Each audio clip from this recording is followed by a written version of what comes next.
महाराष्ट्र राज्य अल्पसंख्याक आयोगाचे अध्यक्ष प्यारे खान हे आज मंगळवारी कोल्हापूर जिल्ह्याच्या दौऱ्यावर आले होते. यावेळी त्यांनी जिल्हाधिकारी कार्यालयात पत्रकारांशी संवाद साधला. पहलगाममधील दहशतवादी हल्ल्यानंतर धर्म विचारून खरेदी करण्याचं आवाहन करणारा फलक कोल्हापुरातील छत्रपती शिवाजी महाराज चौकात लावण्यात आलाय. यावर बोलताना त्यांनी हा प्रकार राजर्षी शाहू महाराजांच्या विचाराला मूठमाती देणारा असल्याचं सांगितलं.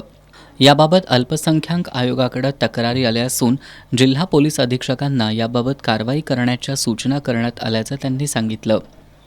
यहाँ पे ऐसा कुछ होने वाला नहीं. शाहू महाराज ने यहाँ पे ऐसे बीज लगा के गए भाईचारे के कि उसको कोई भी तोड़ नहीं सकता, चाहे कितनी बड़ी ताकत आ जाए.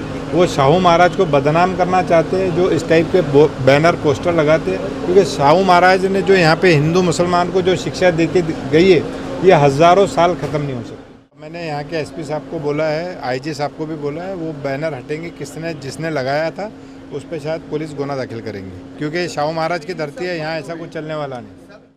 भारतातील मुस्लिम हा आपल्या देशाशी एकनिष्ठ आहे.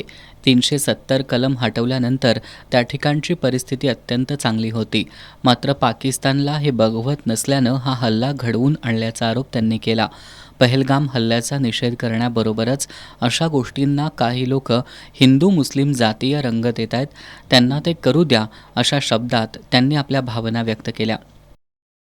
और अगर आप देखो तो वहाँ पे जो शहादत हुई है, जो आदिल करके जो बंदा है, मुस्लिम बंदा, उसने पर्यटकों की जान बचाने के लिए अपनी जान को निछावर कर दिया. दूसरा बंदा जो था नज़ाकत अली, उसने कई टूरिस्टों को अपने कंधे पर उठाकर उतने ऊंचे पहाड़ से नीचे लेके आया. तो सारे कश्मीरी समझ चुके. यही पाकिस्तान का सबसे बड़ा फेलियर है और ये हमारे प्रधानमंत्री की सबसे बड़ी जीत है कि कश्मीर में जो पहले पत्थरबाजी होती थी आज वो बिल्कुल ज़ीरो हो गई है. तो ये हमारी भारत की सबसे बड़ी जीत है. अब जो लोग हिंदू मुसलमान करते हैं उन्हें करने दीजिए, लेकिन जो देश का हर एक व्यक्ति समझ चुका है कि असलियत क्या है. अल्पसंख्याकांच्या विविध योजना, पंतप्रधानांचा 15 कलमी कार्यक्रम यांचा प्रशासकीय अधिकाऱ्यांच्या उपस्थितीत जिल्हाधिकारी कार्यालयात आढावा घेण्यात आल्याचं त्यांनी यावेळी सांगितलं. काही उर्दू शाळांमध्ये बोगस शिक्षक आढळून आल्यानं त्यांच्यावर आयोगाच्या वतीनं कारवाई करण्यात आली आहे. अशा घटनांच्या बाबतीत अल्पसंख्याक आयोग कुणालाही पाठीशी घालणार नसून प्रसंगी त्या शाळांच्या मान्यता रद्द करण्याबाबत कठोर पावलं उचलली जात असल्याचं त्यांनी सांगितलं. राज्यभरातील सर्व उर्दू शाळांमध्ये लवकरच उर्दू भाषेसह इंग्रजी आणि मराठी विषय शिकवला जाणार आहे. राज्य अल्पसंख्याक आयोगानं या संदर्भात राज्य सरकारला कळवल्याचं त्यांनी सांगितलं. राज्यात जितक्या उर्दू शाळा आहेत त्यांचं रूपांतर सेमी इंग्रजी शाळांमध्ये करण्यात यावं. महाराष्ट्रात सर्व व्यवहार हे मराठी भाषेतून केले जातात, त्यामुळं मराठी भाषा दुसऱ्या नंबरची भाषा असली पाहिजे.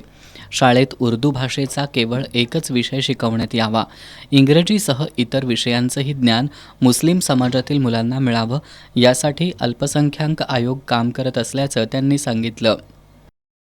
जितनी भी उर्दू स्कूलें हैं इनको हम लोग सेमी इंग्लिश लाने पे जोर दे रहे हैं और हर स्कूल के अंदर मराठी सेकंड लैंग्वेज हो, क्योंकि क्या महाराष्ट्र में जितना भी अगर आप देखें पत्राचार है तो वो सारा का सारा मराठी के अंदर है. अभी पहले क्या होता था कि बहुत सारे मुस्लिम बच्चे एसटी में हुआ करते थे, पुलिस में हुआ करते थे, हर डिपार्टमेंट में हुआ करते थे. आज धीरे धीरे उनकी संख्या कम होती जा रही है. लेकिन आप अगर मुस्लिम बच्चों का देखें या माइनॉरिटी के और सिख बच्चे हैं या जैन है, वो फिज़िकली फिट है लेकिन टेक्निकल अगर आप देखो तो वो फेल हो जा रहे हैं. तो इसमें हम सारे अवेयरनेस प्रोग्राम चलवा रहे हैं.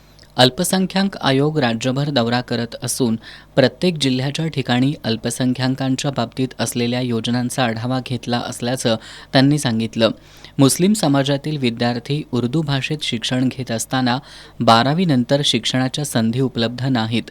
12वी नंतर शाळा सोडणाऱ्या विद्यार्थ्यांची संख्या लाखोंच्या घरात गेली आहे. दरवर्षी ही संख्या वाढतीये.